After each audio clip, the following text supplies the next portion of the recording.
Imagine you had the opportunity to interview Joe Biden. There are hundreds of tough but fair questions you could ask. Here's a few. Why did you lie about your family not taking any money from China when they took $6 million? What did you talk about at dinner with your son's foreign business clients? A dinner that you denied ever took place. Your family got $3.5 million from a Russian billionaire who you let off the Ukraine war sanctions list. Explain that, please. Why did you keep classified documents in Chinatown? You told your White House you wanted Donald Trump arrested, and your attorney general arrested him. Do you understand that America can never come back from this? Your immigration app was just hacked by the cartels. Is anybody working on fixing it? The electric bus company you touted just went bankrupt.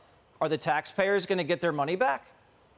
Families of the fallen 13 service members from your Afghanistan evacuation said you disrespected them and lied to them. What's your response? And of course, why don't you seem to care that cocaine was found at your White House? These are all legitimate and respectful questions that the American voting public deserves answers to. But instead, Biden did an interview with the Weather Channel, where he was asked this. What is your administration doing to address environmental justice? 40% of all the funding is going to go to those people. Look, I was raised in a town called Claymont, Delaware. The first day of frost, you turn on the windshield wiper, there'd be an oil slick. Higher cancer rates than almost anywhere in America. What is your administration doing to address environmental justice? We don't even know what environmental justice means. We had to, as Don Lemon says, just Google it. Here's what it means. Quote, the fair treatment and meaningful involvement of all people, regardless of race, color, national origin, or income, with respect to the development, implementation, and enforcement of environmental laws, regulations, and policies. I still don't know what that means. And I'll invite any Democrat on this show to explain it to me. But Biden says 40% of all of his climate funding is going to those people. Are we those people? We don't know. But when you're talking about $360 billion, I expect precise language. Because if the language is like, those people are getting the money, that doesn't make me feel confident that the money is being spent prudently. The Weather Channel correspondent never asked any follow-ups. That's exactly why he's doing an interview with the Weather Channel. What the Weather Channel was interested in was advocating the president to declare a national climate emergency. You prepared to declare a national emergency with respect to climate change? I've already done that. We've passed a $368 billion climate control facility. We're moving. It is the existential threat to humanity. So you've already declared that national emergency? Well, in the practice, you got a bug on you. Oh, thanks. Appreciate it. So you've already declared that national emergency? Practically speaking, yes. Yeah. Did you know Joe Biden spent $368 billion on a climate control facility? We have a facility that can control the climate? I don't think we do. Because if we did, we'd make it cooler because it's scorching hot. I'm getting the feeling the president's recklessly spending hundreds of billions of dollars on things that don't exist. Did the weather correspondent ask where this facility is? You'd think the weather correspondent would be interested in this climate control facility.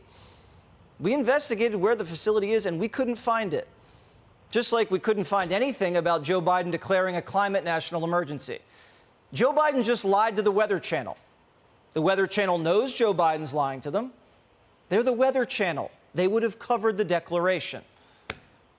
This is when the Weather Channel becomes disappointed in the president.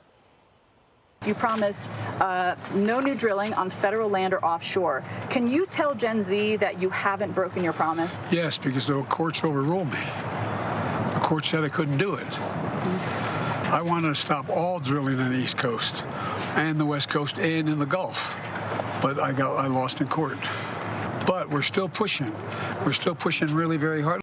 Well, constitutionally, once the Supreme Court overrules you, there's nowhere else to push.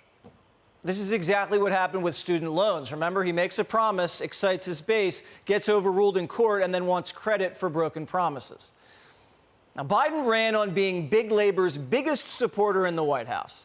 But union membership is down under Joe Biden because of his visceral hatred of the fossil fuel industry. Does the president care? Labor has been always opposed to environmental changes because they think it costs them jobs. It's their future. They're going to build 550,000 electric charging stations all across America. My mom used to say, out of everything bad, something good will come if you look hard enough for it. There's an enormous opportunity. We're growing the economy. Again, we investigated and we couldn't find a single fired Keystone Pipeline worker who's been hired to build electric car charging stations. Not one. And every time I see an electric car charging station, no one's charging their car. Then the Weather Channel picked up one of Kamala Harris's most fantastical hoaxes. Illegal immigration is surging because it's hot in Latin America. Is it the responsibility of the U.S. to protect migrants who might be fleeing extreme weather in their countries? One of the things we're doing is we're providing for changing the environment, the physical structures in the countries which they come from. So they have better lighting, they have more secure, for example, you have so many lead pipes all across America. We're replacing every single lead pipe in America. Did Biden just say his plan to reduce illegal immigration is to replace light bulbs in Central America? Have you ever heard a migrant say, if only I had better lighting in Guatemala, but alas, I joined the caravan? Once again, Joe Biden's lack of precision left us wondering if he's even aware of his own policies. It took us a while, but what we think he's saying is this. If El Salvador had brighter street lamps, criminals wouldn't dare rob you at knife point under such bright lights for fear of being caught by the policia. But American cities are well lit, and there's a crime wave, so that doesn't make any sense. We even looked into whether the Biden administration has begun installing brighter street lamps in the Northern Triangle, and we found no evidence that we've hired a single electrician. Also, we don't know how replacing lead pipes in America secures the southern border. Now, we pieced these tangents and vague anecdotes and non sequiturs together, and we emailed the White House asking for clarification. Binder didn't get back to us before air, but tune in tomorrow and we'll let you know. But Biden, the weatherman, continued and told America's enemy that our military isn't ready to fight a war. Watch. You prepared to declare a national emergency with respect to climate change? I've already done that. We've passed a $368 billion climate control facility. We're moving. It is the existential threat to humanity. So you've already declared that national emergency? Well, in the practice, you got a bug on you. Oh, thanks. Appreciate it. So you've already declared that national emergency? Practically speaking, yes. Yeah. What we were going to show you there is this. The president said there's been such flooding here in the United States because of climate change that it is impacting military readiness. So China, don't touch Taiwan until we get a remediation team in here to drain Fort Benning.